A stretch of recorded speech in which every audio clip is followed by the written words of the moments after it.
E aí, pensa comigo. O que é que faz o Senhor dos Anéis ser essa história que, atravessa gerações? Não é só por causa das batalhas, dos elfos, dos anões, não. O verdadeiro coração da obra do Tolkien, a parada toda, está na jornada. Hoje, a gente vai mergulhar fundo nas camadas de significado por trás da viagem do Frodo, que é muito, mas muito mais do que só ir de um lugar para o outro. Sabe aquela viagem que muda a gente por dentro, que faz um clique na cabeça? O que será que torna ela tão especial? Pois é, essa é exatamente a pergunta que o Tolkien está explorando o tempo todo em O Senhor dos Anéis. Ele mostra pra gente que a diferença entre uma viagem qualquer e uma jornada para a vida toda tá no significado que ela carrega. E aqui tá o pulo do gato. A viagem do Frodo não é sobre quilômetros percorridos, sabe? É, na verdade, um mito moderno. Só que ele foi construído com peças de histórias muito antigas, aquelas que a humanidade conta desde que o mundo é mundo. Então, para a gente entender esse mito direitinho, vamos seguir um mapa. Primeiro, a gente vai ver a viagem como o grande símbolo da história. Depois, a transformação do Frodo como herói. Aí a gente entra na parte da peregrinação espiritual, na travessia do que é conhecido para o desconhecido. E para fechar, vamos entender como tudo isso marca o fim de uma era inteira lá na Terra-média. Ok, primeiro ponto.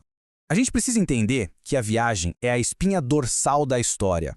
E essa ideia não surgiu do nada, não. O Tolkien, que era um baita estudioso, foi buscar inspiração em modelos de histórias muito, mas muito antigos mesmo. Ele bebeu de várias fontes, sabe? Mitologia nórdica, anglo-saxônica e até em elementos do cristianismo. No fundo, o lance é sempre o mesmo.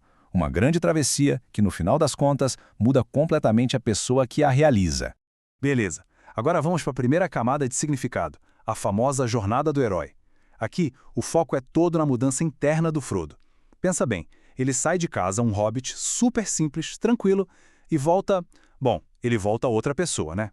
E essa transformação toda tem um passo a passo psicológico bem claro. A saída de casa é quando ele perde a inocência. Passar por todos aqueles perrengues força um amadurecimento na marra.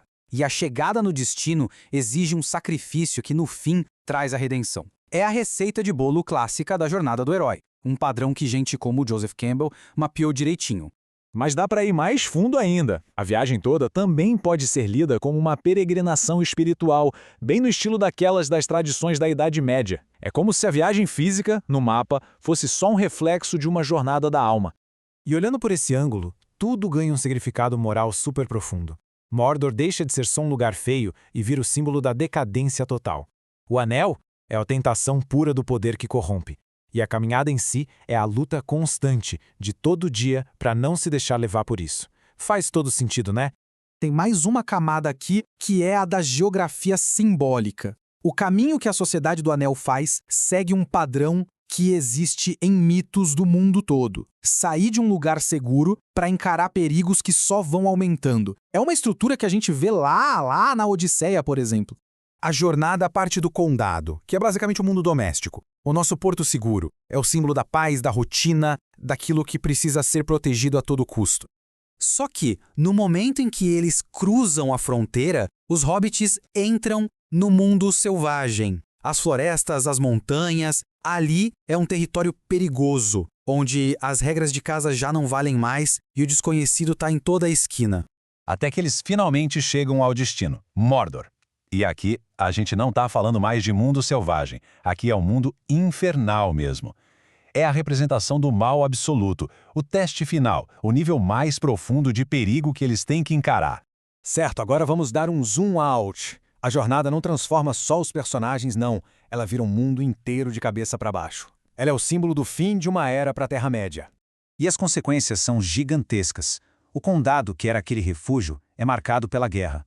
O próprio Frodo, com a alma ferida, não consegue mais voltar para casa de verdade. A magia antiga está indo embora, junto com os elfos, e a Terra-média vira o mundo dos homens. No mundo do Tolkien, não tem aquele felizes para sempre. A perda é real, e é para sempre. No fim, tudo se amarra nessa frase. A genialidade do Tolkien foi justamente essa. Pegar todas essas estruturas antigas, a jornada do herói, a peregrinação, a travessia mítica, e costurar tudo num mito que conversa diretamente com a gente hoje, com as nossas perdas e transformações. Isso tudo joga a bola pra gente, né? A jornada do Frodo deu um sentido para um mundo que estava lidando com as feridas da guerra. E hoje, quais são os mitos modernos que estão guiando a gente? Que histórias estamos criando para dar algum sentido para as nossas próprias jornadas, nesse mundo que muda numa velocidade maluca? Fica aí a provocação. Até a próxima!